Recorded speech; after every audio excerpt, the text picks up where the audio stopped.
Histoire de la recherche. La 6e saison du podcast Médecine, Sciences et Recherche clinique proposée par la Direction Recherche et Enseignement de Ramsay Santé. Au sein du groupe Ramsay, de nombreux médecins portent des projets de recherche clinique innovants dans différentes spécialités. Et pour en arriver là, il a fallu des décennies de recherche scientifique. Dans ce podcast, ils nous racontent l'histoire de la recherche dans leur domaine. Pour ce 3e épisode, nous rencontrons Dr Lucie Delaroche, biologiste, et Dr Pierre Auger, gynécologue médical à l'hôpital Ramsay Paris 2 en région parisienne. Ils nous racontent l'histoire de la recherche sur l'assistance médicale à la procréation, une histoire qui a toujours reposé sur la coopération entre gynécologues et biologistes et qui commence par une naissance. Pour moi, la première grande date, c'est 1978, c'est le 25 juillet, c'est le jour de mon anniversaire. C'est la première fois qu'il y a un enfant qui est né après fécondation in vitro, la petite Louise. Une petite fille est née hier soir en Angleterre, une petite fille déjà célèbre qui fait l'orgueil du corps médical et de ses parents. Cette petite fille... Louise Brown, qui a maintenant 10 semaines, est le premier bébé conçu par le procédé appelé fécondation in vitro. D'ailleurs, après, il y a eu un prix Nobel. The Nobel Prize in Medicine was awarded today. It was given to a pioneer in the field of assisted human reproduction, scientist Robert Edwards. Donc, ils sont deux. C'était un biologiste et un gynécologue. Pour le coup, c'est Bob Edwards, dont le nom est le plus connu, qui est un biologiste. Alors qu'en France, Amandine, la première petite fille née après PMA, c'est à Clamart. C'est avec Jacques Testard, le biologiste. Et le nom qui est le plus connu, c'est le professeur René Friedman. Bonjour René Friedman. Bonjour. Vous êtes médecin spécialiste de la reproduction. Vous publiez... Bonjour docteur. Bonjour. Professeur René Friedman, on vous connaît bien. Vous avez accompagné des milliers, pour ne pas dire des millions de couples en France. Bonjour professeur. Le voilà. Bonjour. Quel honneur. Merci d'être avec nous en tout cas. C'est vrai qu'en France, on se souvient moins du nom de Jacques Testard, le biologiste qui a participé à la naissance d'Amandine en 82. Mais effectivement, le binôme clinico-biologique est très important dans la prise en charge. Et d'ailleurs, en termes de responsabilité, on est à responsabilité partagée s'il arrivait le moindre souci. C'est ce binôme qui a permis l'avènement de grandes avancées techniques. On partait au départ d'un groupe de gynécologues. En France, c'était très gynécologie, la PMA, avec des stimulations et on avait des résultats plus ou moins bons et on avançait comme ça. Et c'est vrai qu'en gynécologie, l'apport des biologistes nous aide parce que on a une profession où on est parfois surbooké et on pense toujours bien faire. Et l'apport des biologistes fait qu'il y a plus de rigueur dans leur gène, on va dire. Et donc ils sont habitués depuis très tôt, eux, à être rigoureux, qu'au fraqué, comme on dit, c'est-à-dire vous êtes contrôlé. Il faut que tout soit bien rigoureux, que vous puissiez prouver ce que vous avez fait, comment vous avez fait, qu'il y ait une traçabilité. C'est ça qui a permis, je pense, d'améliorer beaucoup et qui nous impose à nous, qui avons donc changé un peu notre façon de faire. D'où l'importance, encore une fois, de travailler en équipe. En fait, il y a eu un article qui est paru il y a quelques années qui pose la question dans son titre, mais qu'est-ce qui compte en FIV ? Et en fait, la réponse, il la met dans le titre, c'est tout, tous les détails, tous les micro-détails, tout va compter en fait. Et il faut être performant partout, penser à tout et c'est comme ça qu'on gagne effectivement des petits points de grossesse et qu'on est dans les 10 meilleurs centres de FIV français en termes de taux de succès à Paris 2. Pour comprendre les raisons de ce succès, il faut remonter le temps. Retour au début des années 80. Les premiers centres de fertilité apparaissent en France au sein des services de gynécologie et les médecins voient alors arriver une avancée majeure. On a un peu modifié la façon de stimuler nos patientes et ça a changé la vie des gynécologues parce qu'auparavant, quand on faisait les ponctions, on ne pouvait pas savoir à quel moment la patiente allait ovuler. Donc vous vous retrouviez à faire une ponction ovicitaire 36 heures après l'ovulation. Et vous imaginez que sans blocage de l'ovulation, c'était compliqué de s'organiser. Donc il y a eu quelqu'un qui a eu l'intelligence d'introduire ce qu'on appelle des antagonistes et des agonistes de la GnRH. Ce sont des molécules qui permettent de décaler l'ovulation. Ça nous permet de nous organiser. Donc ça, les premières données, c'est en 82 pour les agonistes de la GnRH. Et ça a permis d'avancer sur l'organisation des centres. Mais il y avait encore beaucoup de lacunes à l'époque parce que les premières FIV, c'était surtout pour des patients que des pathologies tubaires. Mais on ne traitait pas aussi bien les pathologies masculines. Et sachant que la pathologie masculine, c'est une part importante dans la fertilité. Et c'est pour ça qu'il y a eu, grâce à des biologistes, la LICSI. Effectivement, on a vu l'arrivée de l'ICSI en 92. Le biologiste avait ripé, c'est-à-dire qu'il avait fait déraper sa pipette d'injection. Un peu comme ça que tout a commencé. Enfin, en tout cas, c'est la belle histoire qu'on raconte. Du coup, il a pu introduire un spermatozoïde dans un ovocyte qui a pu être fécondé. Et donc, c'est comme ça maintenant qu'on arrive à prendre en charge les hommes qui ont des paramètres spermatiques très altérés, où les spermatozoïdes ne vont pas pouvoir eux-mêmes rentrer dans l'ovocyte. Il va falloir les aider. Et donc, avec une petite aiguille, on va pouvoir introduire un spermatozoïde par un ovocyte, donc la technique de l'ICSI. Au fil des ans, les biologistes développent de nombreuses techniques et les améliorent, explique Dr Delaroche. Donc dans les années 84, on a eu la première naissance après un embryon congelé en Australie. En France, c'était en 86 à Clamart également.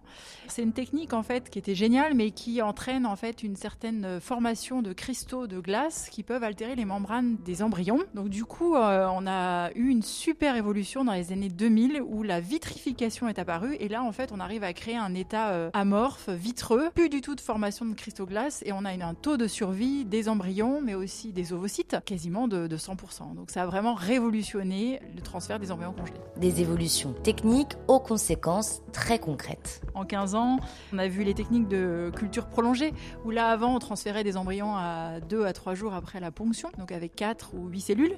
On arrive maintenant à les cultiver jusqu'à J5, J6, voire même J7. Ça change qu'on est moins à l'aveugle qu'un transfert à J2, J3. On s'est vraiment assuré de l'évolutivité des embryons, alors que à J2, J3, c'est vrai que quand ça ne marche pas, on ne sait pas si c'est parce que l'embryon s'est bloqué ou bien qu'il s'est développé, mais par contre, il n'a pas réussi à s'implanter. Je crois aussi que toutes ces innovations, la vitrification, elle a permis aussi d'assurer une certaine sécurité pour nos patientes. Maintenant, grâce à ces vitrifications de bonne qualité, on a confiance dans nos embryons et donc on peut dissocier la stimulation du replacement embryonnaire. Quand vous hyperstimulez, vous créez ce qu'on appelle le syndrome d'hyperstimulation ovarienne. Et ça, c'est dangereux. Et ces patientes-là, elles risquaient de faire des thromboses veineuses, des embolies pulmonaires, et c'était des causes d'hospitalisation. Et donc, vous imaginez une patiente chez qui on hésite, soit on stimule un peu trop et on se retrouve avec un danger pour elle, soit pas assez et on gâchait un petit peu peut-être une bonne tentative. D'autre part, auparavant, quand vous ne pouviez pas sélectionner les embryons, vous mettiez souvent 2 embryons à transférer. Et donc, on arrivait avec des grossesses multiples, et donc on arrivait avec des conséquences d'enfants plus prématurés, des grossesses gémellaires qui n'allaient pas forcément jusqu'au bout, et des déceptions, des grossesses dangereuses presque.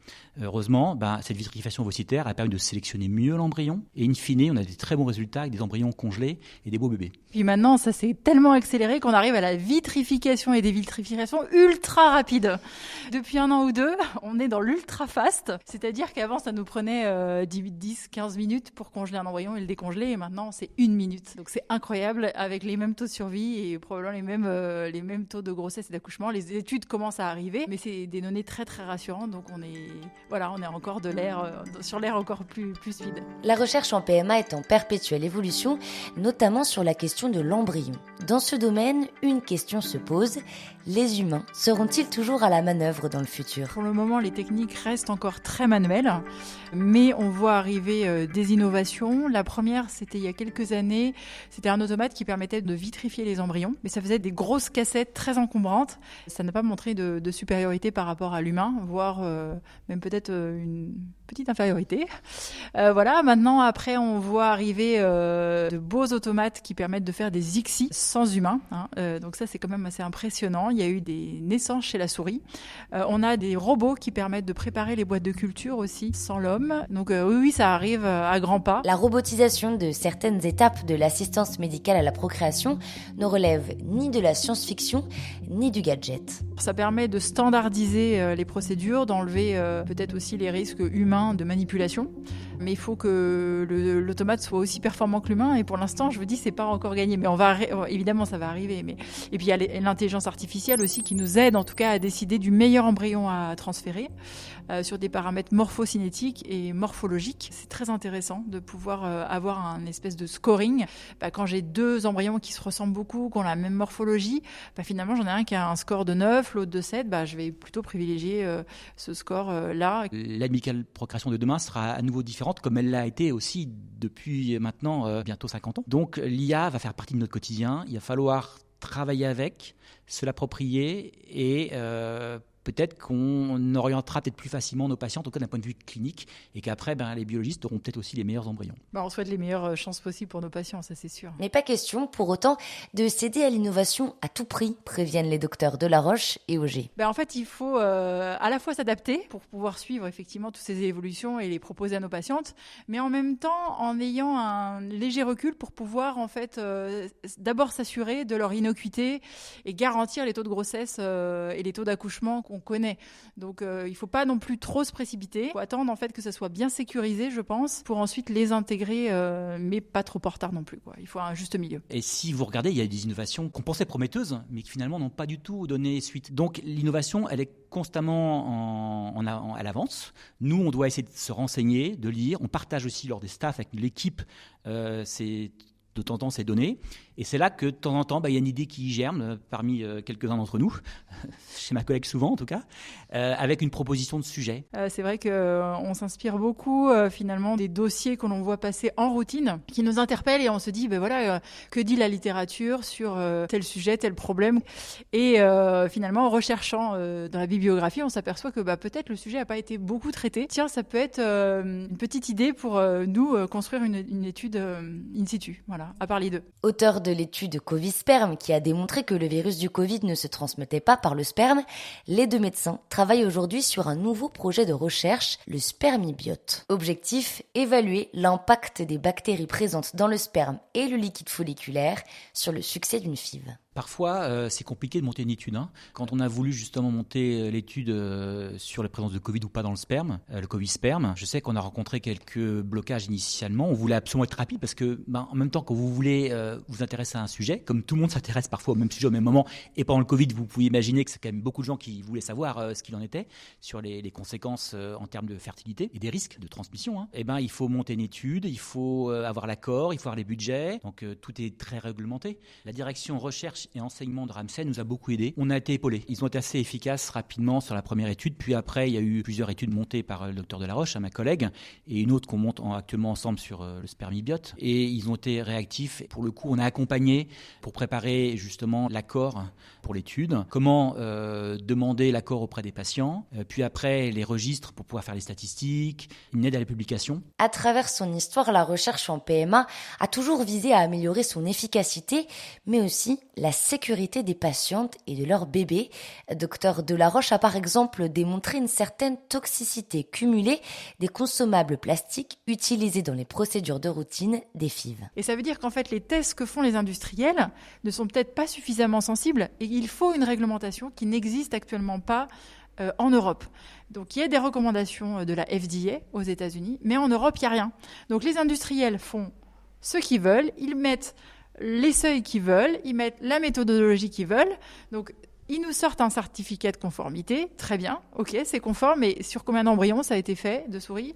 Dans quelles conditions ? Il y a plein de paramètres qui peuvent influencer la sensibilité. Il y a surtout aussi l'association BAMP, une association de patientes en fait de PMA. Et elles avaient dit « Oh là là, mais c'est super que vous publiez sur ce sujet-là parce que c'est un sujet, on avait demandé des études depuis 10 ans et ça y est, enfin, vous tenez compte de nos remarques et de nos inquiétudes en tant que patiente, voir en fait ces plastiques utilisés dans nos tentatives de FIV, quoi. » Il reste de nombreux champs de recherche autour de la PMA à développer et notamment la question de la fertilité des hommes, selon le docteur Auger. On s'aperçoit quand même que la fertilité baisse en France, qu'on a essayé d'en discuter beaucoup sur justement la vitrification sociétale chez les femmes, mais chez les hommes, il n'y a pas d'examen, on ne recherche pas chez les hommes jeunes s'ils ont un problème de fertilité. J'ai fait aussi de l'andrologie, ça m'intéressait très tôt parce que je me suis dit c'est pas possible de faire de la PMA sans connaître les hommes. Et en plus, on a pour le moment une recherche d'étiologie masculine qui est pauvre. Le spermogramme, ça ne permet que de décrire, d'observer des spermatozoïdes, alors que on sait que derrière il y a plein de radicaux libres, il y a des problèmes de bactéries, une dysbiose qui peut aussi exister, et tout ça, ça a des conséquences beaucoup plus importantes qu'on peut le croire, et qu'il y a plein d'étiologies idiopathiques, c'est-à-dire qu'on ne sait pas pour quelle raison ça ne marche pas, qui sont certainement dues parfois à la femme, mais aussi à chez l'homme, où on n'a pas trouvé d'explication. Retrouvez tous les épisodes du podcast Médecine, Sciences et Recherche cliniques sur le site de Ramsay Santé.